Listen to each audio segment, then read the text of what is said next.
खुदा यीशु मसीह के नाम में सब हाजरीन को सलाम। दूर और नज़दीक के तमाम बहन भाइयों को, बच्चों को, बुज़ुर्गों को, जवानों को, सबको सलाम। खुदा उनकी तारीफ़ हो। आज शाम फिर हम खुदा उनके हुजूर में आपकी खिदमत में हाज़िर हुए हैं। मैं अपनी टीम के लिए, जैकलीन के लिए, तस्सीद के लिए और उन सारे बच्चों के लिए मैं शुक्रगुज़ार हूँ जिनके वसीला से इस कलाम की रिकॉर्डिंग होती है और ये आवाज़ के ज़रिए से आप तक खुदा की आवाज़ पहुँचती है। मैं इसके लिए शुक्रगुज़ार हूँ और मैं आप सब का भी शुक्रगुज़ार हूँ जो इसके लिए वक्त देते हैं ताकि आप खुदा के कलाम को सुने। आपकी इस कुर्बानी के लिए भी मेरा दिल शुक्रगुज़ारी से भरा है। तो इस वक्त मैं खुदा के कलाम में से pastor Clement George, faith church ministry chairman, आपकी खिदमत में कलाम लेकर हाजिर हुआ हूँ। तो 126 ज़बूर हम देखेंगे। जब खुदा सय्यून के असीरों को वापस लाया तो हम ख्वाब देखने वालों की मानंद थे। उस वक्त हमारे मुंह में हंसी और हमारी ज़बान पर रागनी थी। तब कौमों में ये चर्चा होने लगा कि खुदा ने इनके लिए बड़े बड़े काम किए हैं। खुदा ने हमारे लिए बड़े बड़े काम किए हैं और हम शादमान हैं। ऐ खुदावंद, जनूब की नदियों की तरह हमारे असीरों को वापस ला। जो आंसुओं के साथ बोते हैं वो खुशी के साथ काटेंगे। जो रोता हुआ बीज बोने जाता है वो अपने पूले लिए हुए शादमान लौटेगा। खुदावंद की बरकत उसके मुकद्दस कलाम के पढ़े जाने और सुने जाने के वसीले से सब पर नाज़िल हो, आमीन। अजीजो, कलाम मुकद्दस के इस हिस्से की रोशनी में मैं एक ख्याल आपके सामने पेश करना चाहता हूँ और वो ख्याल ये है कि खुदा और इसराइल आज, खुदा और इसराइल आज। खुदा इसराइल को असीरों की तरह वापस लाया और जब असीरों की तरह वो वापस आए तो वो कहते हैं हमें यकीन नहीं आ रहा था कि वाकई हम असीरी से छूट कर आगे हैं। हम ऐसा लगता था जैसे ख्वाब देखने वालों की मानंद थे। तो यहां पर मेरे सामने एक बड़ा सवाल है कि ये क्यों असीरी से छूटकर आ गए थे। इसका जवाब यह है क्योंकि खुदा ने इस्राएल के साथ वादा किया था। इस वादों पर जब हम गौर करते हैं तो सबसे पहला वादा खुदा ने अब्राहम के साथ किया। पैदाइश 15 बाब 13 से 25 आयत में, जब अब्राहम ने 3 साल की बछिया और 3-3 साल के दीगर जानवर और कुछ और जानवर उसने ज़बह किए, कुर्बानी की और कुर्बानी के बीच में से वो गुजरा और शाम हो रही थी, शिकारी परिंदे आ रहे थे और वो शिकारी परिंदों को हंकाता रहा और उस कुर्बानी की हिफाजत करता रहा। तो उस वक्त खुदा ने अब्राहम के साथ कलाम किया कि तेरी नस्ल एक ऐसे मुल्क में जो उनका नहीं परदेसी होंगे और 4थी पुश्त तक वो वहां पे रहेंगे और 430 वर्ष के बाद खुदा उस कलाम के मुताबिक, इस वादा के मुताबिक जो उसने अब्राहम के साथ किया था, इसराइल को मूसा की रहनुमाई में मुल्क मिस्र से निकाल लाया। तो ये जो इसराइल असीरी से वापस आए थे उनके ताल्लुक से तो ये वादा नहीं है, लेकिन चूंकि मेरा जो ख्याल है वो वादों के ताल्लुक से है कि खुदा वादों का खुदा है और खुदा हमेशा जब वादा करता है तो अपने इस वादे को पूरा करने के लिए खुदा बेदार रहता है। तो हम खरूज की किताब में देखते हैं कि जब बनी इसराइल खुदा के हुजूर में आहोजारी करते हैं, चीखो पुकार करते हैं, तो उसी वक्त खुदा ने मूसा को बुलाहट दी और उससे कहा कि मैं उतरा हूं ताकि इसराइल को मिस्र की गुलामी से छुड़ाऊं। तो खुदा उनको 430 वर्ष के बाद अपने उस वादे के मुताबिक मिस्र की गुलामी से लाकर, इसमें खुदा का एक फलसफा था, खुदा का एक लॉजिक था। लॉजिक ये था कि जब अब्राहम कसदियों के ओर से बुलाया गया और वो उस मुल्क में पहुंचा جو ملک کنعان کہلاتا تھا، اور وہاں پر اس نے قربان گاہ بنائی اور وہاں پہ قربانی کی، اور خدا نے کہا یہی ملک میں تیرے بعد تیری نسل کو دوں گا، چونکہ وہاں پر 7 قومیں بستی تھیں۔ یہ 25 آیت میں 24-25 آیت میں پیدائش 15 باب وہاں پر ذکر ہے وہ ان قوموں کا جو قومیں وہاں پہ بستی تھیں۔ تو خدا نے چاہا کہ اسرائیل کو ایک قوم بنا کر اس ملک میں لائے، بطور قوم ان کو تیار کرنے کے لیے 430 برس خدا نے ان کو مصر میں رکھا، اور 430 برس کے بعد موسیٰ کی رہنمائی میں ان کو نکال کر بیابان میں لایا۔ پھر خدا نے موسیٰ کے ساتھ کلام کیا، احبار 26 باب 40 سے 45 آیت تک، کہ اگر اسرائیل کے لوگ، اگر میرے لوگ جو میرے نام سے کہلاتے زمین کی انتہا تک وہ پہنچ جائیں، تو بھی میں زمین کے کناروں پر سے ان کو واپس لاؤں گا اور اس ملک میں ان کو بحال کروں گا۔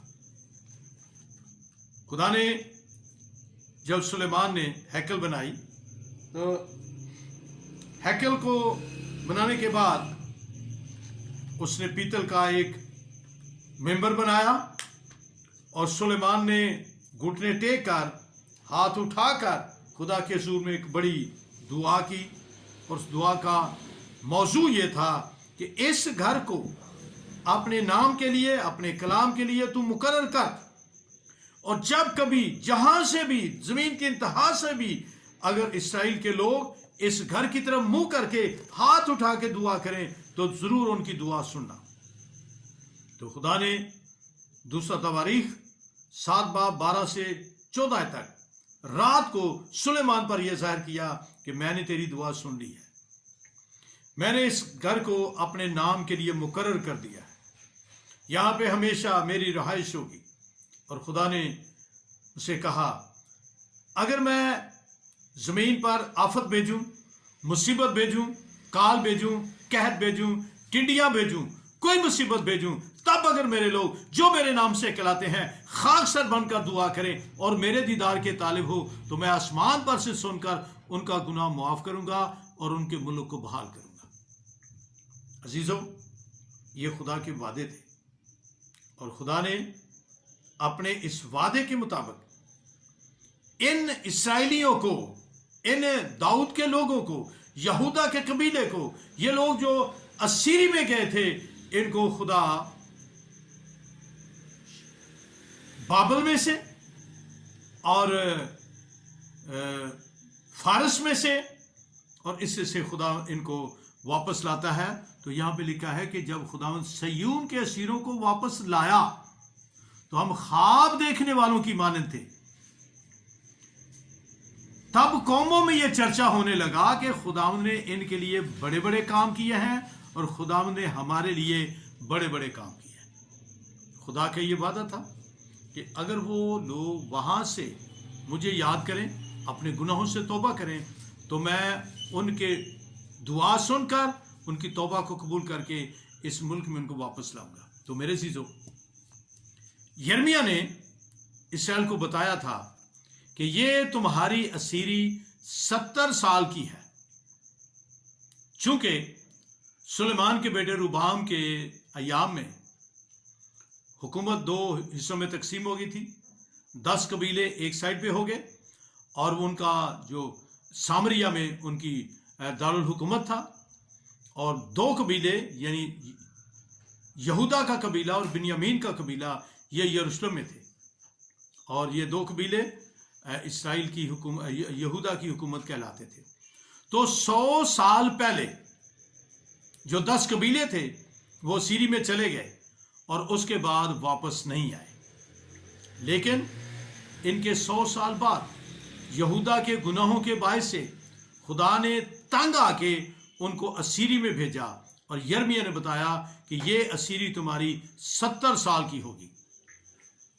اور ارتششتہ بادشاہ کے ٹائم میں جب نیمیہ بادشاہ کا ساقی تھا، اس کو میں پیش کرتا تھا، ان دنوں میں نیمیہ پہلا باب وہاں پہ لکھا ہے کہ نیمیہ کا بھائی اور کچھ اور لوگ یروشلم سے بابل میں آئے اور انہوں نے آ کے سارا حال بتایا کہ پھاٹک جلے ہوئے ہیں، فصیل ٹوٹی ہوئی ہے، اور ہمارے لوگ جو یروشلم میں رہتے ہیں بڑی ذلت اور رسوائی کی حالت میں ہیں۔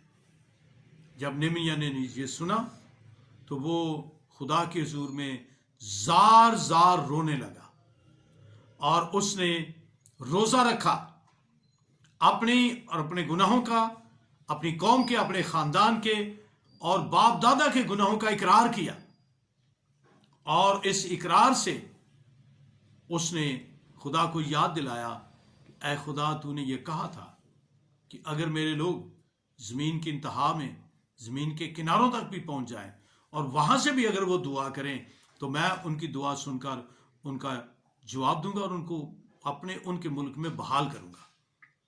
اور جب نہمیا نے یہ دعا کی، اور اس دعا کے جواب میں خدا نے ارتخشستہ بادشاہ کا موڈ اور اس کی سوچ، اس کے خیالات کو چینج کر دیا۔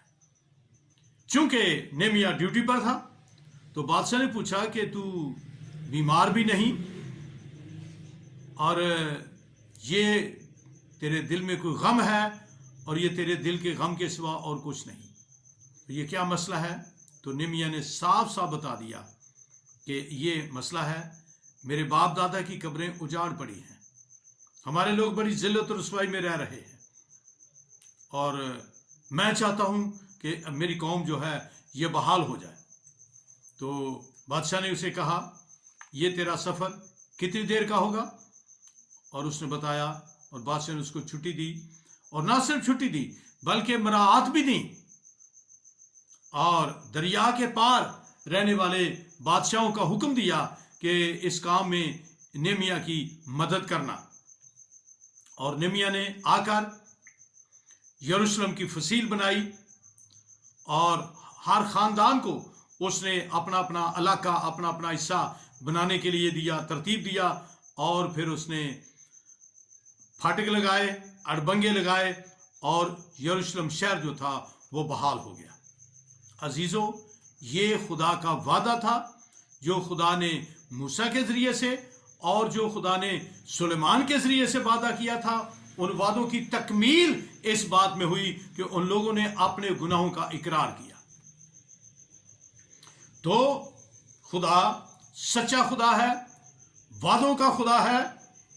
اور پھر چوتھا وعدہ جو میں نے کلام مقدس میں دیکھا، حزقیل اس کا 36 باب 8 سے 11، خدا نے کہا میں تمہارے پہاڑوں کو آباد کروں گا۔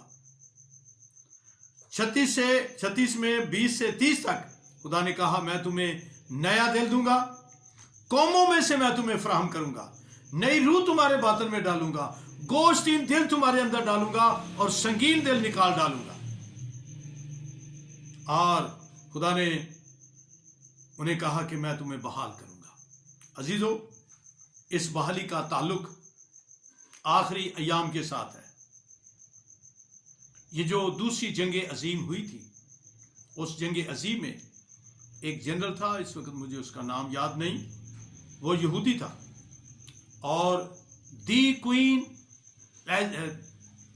وکٹوریا، انہوں نے اس جنرل سے کہا You have done so well, so I want to give you prize۔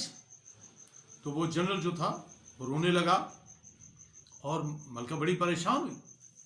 تو اس نے کہا کہ جنرل صاحب یہ کیا بات ہے، میں تو آپ کو کچھ دینا چاہتی ہوں، آپ رو رہے ہیں۔ اس نے کہا میرے باپ دادا کی قبریں اجاڑ پڑی ہیں، ہمارا ملک جو ہے وہ غیر قوموں کے پاؤں کے نیچے لتاڑا جا رہا ہے، اگر آپ مجھے کچھ دینا چاہتی ہیں تو میرا ملک مجھے واپس دیں۔ اور اس جنرل نے اس وقت کے تمام یہودی جو رشیا میں رہتے تھے، جو یورپ میں رہتے تھے، جو امریکہ میں رہتے تھے، جہاں جہاں بھی رہتے تھے، ان سب کو ایک میسج دیا، اور ان سب لوگوں نے ایک فنڈ اکٹھا کیا، اور وہ فنڈ انہوں نے برطانوی حکومت کے خزانہ میں جمع کروایا کہ ہم آپ سے آریتن یہ ملک نہیں لینا چاہتے، ہم اس ملک کی قیمت ادا کرتے ہیں۔ اور बस ये कीमत अदा की और उसके बाद मलकना ने उनको इजाज़त दे दी थी कि ये मुल्क आप उसमें जाएं। और उसके बाद उन लोगों ने एक और फंड इकट्ठा किया और उनका एक रबी था, रबी के साथ उन्होंने मशवरा किया। तो रबी ने कहा कि इसका एजुकेशन ट्रस्ट बनाएं और उस एजुकेशन ट्रस्ट से आज इसराइल के अंदर सबसे ज्यादा यूनिवर्सिटीज हैं और इसराइल की तालीमी रेशो सब कौमों से सबसे ज्यादा है। दुनिया के हर मुल्क में जहां जहां भी यहूदी रहते हैं उन्होंने एक कानून बनाया है कि दुनिया के किसी भी मुल्क में पैदा होने वाले बच्चा जो यहूदी बच्चा है वो इसराइल के मुल्क का शहरी है। खुदा ने यह वादा जो हिजकिय्याह के जरिए से किया था इस वादों को पूरा किया। और हिस्ट्री ये बयान करती है जब दूसरी जंग अजीम खत्म हुई और इसराइल अपने मुल्क में जाना शुरू हो गए, इसराइल का इंटरेस्ट फलस्तीन के मुल्क की तरफ होने लगा, तो यूनाइटेड नेशन वजूद में आ चुकी थी। तो यूनाइटेड नेशन में जो रशिया का नुमाइंदा था उसने टेबल पर खड़े होकर जोर के साथ अपना बूट टेबल पे मारा ताकि सब लोग उसकी तरफ मतवज्जे हों। सब लोग मतवज्जे हुए। उससे कहा कि आज हम इलेक्शन करेंगे और इस बात को जानना चाहेंगे कि क्या खुदा की यह मर्जी है कि इसराइल एक कौम बने। और इलेक्शन हुआ और उस इलेक्शन के नतीजे में मेजॉरिटी ज्यादा वोटिंग जो थी वो इसराइल की फेवर में आई और वो यूनाइटेड नेशन के लेवल से वहां उस पैनल से वो कौम बन गए। तो मेरे अज़ीज़ों, खुदा, हमारा खुदा वादों का खुदा है, सच्चा खुदा है। मैं आपकी इस बात को आगे ले जाना चाहूंगा। बहुत सारे लोग इस बात का ख्याल करते हैं कि जो खुदा ने मसीह के बारे में वादे किए थे वो कहां गए। तो हम देखते हैं जब यीशु मसीह पैदा हुए तो उस वक्त कौमे इसराइल उन वादों पर गौर कर रहे थे और यीशु मसीह को खुदा ने उस वादे के मुताबिक जो सबसे पहले उसने बाग अदन में किया था, सांप को सजा देते हुए खुदा ने कहा, मैं तेरी नस्ल और औरत की नस्ल, मैं तेरे दरमियान और औरत के दरमियान और तेरी नस्ल और औरत की नस्ल के दरमियान अदावत डालूंगा। वो तेरे सर को कुचलेगा, औरत की नस्ल तेरे सर को कुचलेगा और तू उसकी एड़ी पर काटेगा। ये वादा खुदा ने किया। फिर यूसाया के जरिए से, फिर बिलाम नबी के जरिए से, फिर बहुत सारे अंबिया के जरिए से और ज़बूर नवीस के जरिए से खुदा ने वादे किए और वो वादे खुदा ने यीशु मसीह की पैदाइश पर वो सारे वादे पूरे किए। यीशु मसीह ने जमीन पर आकर खिदमत की 3 साल, 3.5 साल और उसके बाद उन्होंने कुफारे का काम मुकम्मल किया सलीब पर और तीसरे दिन मुर्दों में से जी उठकर साबित किया कि जो कुछ मैंने कहा है, जो कुछ मैंने किया है वो सब सच है। और यीशु मसीह आसमान पर चले गए और ये वादा करके कि मैं दोबारा आऊंगा तुम्हें अपने साथ लेने के लिए। तो यहाँ पे पतरस का खत, उसका दूसरा पतरस, उसका 3 बाब यहाँ पे लिखा है, और पहले जान लो अखीर दिनों में ऐसे हंसी ठट्ठा करने वाले आएंगे जो अपनी ख्वाहिशों के मुवाफिक चलेंगे और कहेंगे कि उसके आने का वादा कहाँ गया, क्योंकि जब से बाप दादा सोए हैं उस वक्त से अब तक सब कुछ वैसा ही है जैसा खिलकत के शुरू से था। वो तो जानबूझकर ये भूल गए कि खुदा के कलाम के जरिए से आसमान कदीम से मौजूद है और जमीन पानी में से बनी और पानी में कायम है। इन्हीं के जरिए से उस जमाना की दुनिया डूब कर हिलाक हुई, मगर इस वक्त के आसमान और जमीन उसके कलाम के जरिए से इसलिए रखे गए हैं कि जलाए जाए और वो बेदीन आदमियों की अदालत और हलाकत के दिन तक महफूज रहेंगे। ऐ अजीजो, ये बात तुम पर पुशीदा ना रहे कि खुदावंद के नजदीक एक दिन 1000 वर्ष के बराबर और 1000 वर्ष एक दिन के बराबर। खुदा अपने वादा में देर नहीं करता। बात वादे की हो रही है, खुदा और इसराइल। और आज खुदा अपने वादा में देर नहीं करता जैसी देर बाज लोग समझते हैं, मगर तुम्हारे बारे में तहम्मुल करता है, इसलिए कि किसी की हिलाकत नहीं चाहता, बल्कि ये चाहता है कि सब की तौबा तक नौबत पहुंचे। मेरे अजीजों, यीशु मसीह आज ही आ जाते, यीशु मसीह पहली सदी ही में आ जाते, दूसरी सदी ही में आ जाते, लेकिन अगर कलीसिया मसीह की आमद के लिए तैयार हो जाती, और जहां तक मेरा ख्याल है आज भी कलीसिया तैयार नहीं है। यीशु मसीह ने कहा उस वक्त बादशाह पर बादशाह, हुकूमत पर हुकूमत, सल्तनत पर सल्तनत चढ़ाई करेंगे, जगह जगह काल पड़ेंगे, भूचाल आएंगे और मरी पड़ेगी।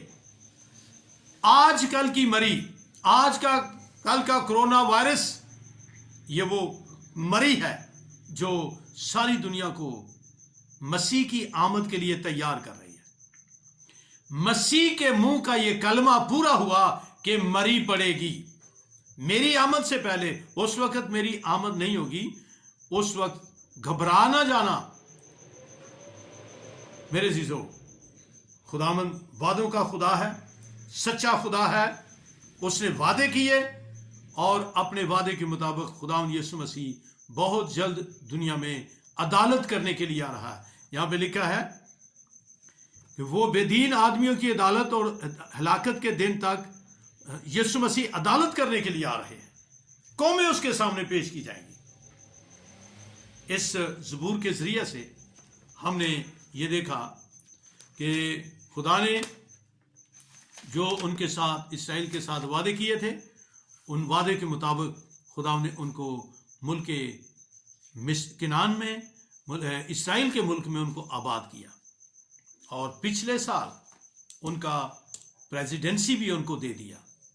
ये वो वादे हैं जो खुदा ने इसराइल के साथ किए, और यीशु मसीह का वादा तमाम दुनिया के साथ किया। खुदा ने जहान से ऐसी मोहब्बत रखी कि उसने अपना इकलौता बेटा बख्श दिया, ताकि जो कोई उस पर ईमान लाए हिलाक न बल्कि हमेशा की जिंदगी पाए। तो मेरे चीज़ों, यीशु मसीह का वादा जो खुदा बाप ने किया था उसको पूरा किया। अब यीशु मसीह का वादा वापस आने का है। यीशु मसीह आने वाले हैं। हर एक ईमानदार को, हर एक मुकद्दस शख्स को, हर एक सेव्ड निजात याफ्ता शख्स को यीशु मसीह की आमद के लिए तैयार होना है। बहुत सारी बातें पूरी हो चुकी हैं और बहुत सारी बातें जो हैं वो पूरी होने वाली हैं। आइए हम अपने आप को खुदावंद यीशु मसीह के लिए तैयार करें। हम देखते हैं मुकाशवा की किताब में दुल्हन कहती है, खुदावंद यीशु आ। यहां पे लिखा है, फिर इन बातों की गवाही जो इन बातों की गवाही देता है वो कहता है कि बेशक मैं जल्द आने वाला हूं। खुदावंद यीशु मसीह बहुत जल्द आने वाला है। इसी बाब की 12वीं आयत में उसने कहा, देख मैं जल्द आने वाला हूं, हर एक के काम के मुआफिक देने के लिए अजर मेरे पास है। रूह और दुल्हन कहती हैं आ, और सुनने वाला भी कहे आ, और जो प्यासा हो वो आए, और जो कोई चाहे आब हयात मुफ्त ले। प्यारे अजीजों, खुदावंद हमारा खुदा वादों का खुदा है, वो सच्चा खुदा है, वो बरहक खुदा है, उसका कलाम सच्चा है। इब्लीस ने बाग अदन में कहा, जो खुदा ने कहा है वो नहीं, तुम हरगिज ना मरोगे, क्योंकि खुदा ने कहा था बाग के बीच में जो दरख्त है उसका कभी ना खाना, क्योंकि जिस रोज तूने उसमें से खाया तू मरा। तो शैतान ने कहा तुम हरगिज ना मरोगे। आज इब्लीस इस मुकद्दस कलाम के बारे में बहुत बड़ा मंसूबा बनाए हुए है कि ये कलाम सच्चा नहीं है। ये कलाम अपनी बातों से, अपने वादों की तकमील से, अपनी नबूतों की तकमील से साबित हो रहा है कि ये सच है। और यीशु मसीह की आमद बहुत करीब है। यीशु मसीह की आमद के लिए तैयार रहें। खुदा के सारे वादे सच और बरक हैं। खुदा आपको बरकत दे। दुआ मांगे। प्यारे खुदावन, मैं इस बात के लिए शुक्रगुजार हूँ कि तेरी कलीसिया तेरा इंतज़ार कर रही है। सारी दुनिया ऐ खुदावन किसी न किसी रंग में यीशु नासी वो भी तेरा इंतज़ार कर रही है। बहुत सारे लोग जो अभी तक तौबा नहीं कर सके, बहुत सारे लोग जो तुझे ईमान के साथ कबूल नहीं कर सके, जिन्होंने तुझे अपना खुदा और मुंजी कबूल नहीं किया, میں ان کے لیے تیرے حضور میں منت گزار ہوں، یسوع مسیح کے نام میں ان کے ذہن کھول، ان کی سوچیں کھول، تاکہ وہ یسوع مسیح ناسی ان کے ذہن کھل جائیں اور وہ تجھے اپنا خداوند اور منجی قبول کریں، کتاب مقدس کو سمجھیں اور خداوند تیری آمد کے لیے تیار ہوں۔ تیرا شکر اور تیری تعریف، سارے انتظام پر تیری برکت ہو، سب سننے والوں پر تیری برکت ہو، خداوند یسوع مسیح کے نام سے مانگتے ہیں، آمین۔ اے ہمارے باپ، تو جو آسمان پر ہے، تیرا نام پاک مانا جائے، تیری بات صحیح آئے، تیری مرضی جیسی آسمان پر پوری ہوتی ہے زمین پر بھی ہو۔ ہمارے روز کی روٹی آج میں بخش، جس طرح ہم نے اپنے قرض داروں کو معاف کیا ہے، تو بھی ہمارے قرض ہمیں معاف کر، ہمیں آزمائش میں نہ پڑنے دے بلکہ برائی سے بچا، کیونکہ بادشاہت، قدرت اور جلال ہمیشہ تیری ہیں، آمین۔ اب ہمارے خداوند یسوع مسیح کا فضل، خدا باپ کی محبت، روح القدس کی رفاقت و شراکت ہم سبوں کے ساتھ، عالمگیر کلیسیا کے ساتھ اب سے ہمیشہ تک ہوتی رہے، آمین۔ اسرائیل کی سلامتی ہو، آمین۔ آمین۔ سب کو سلام۔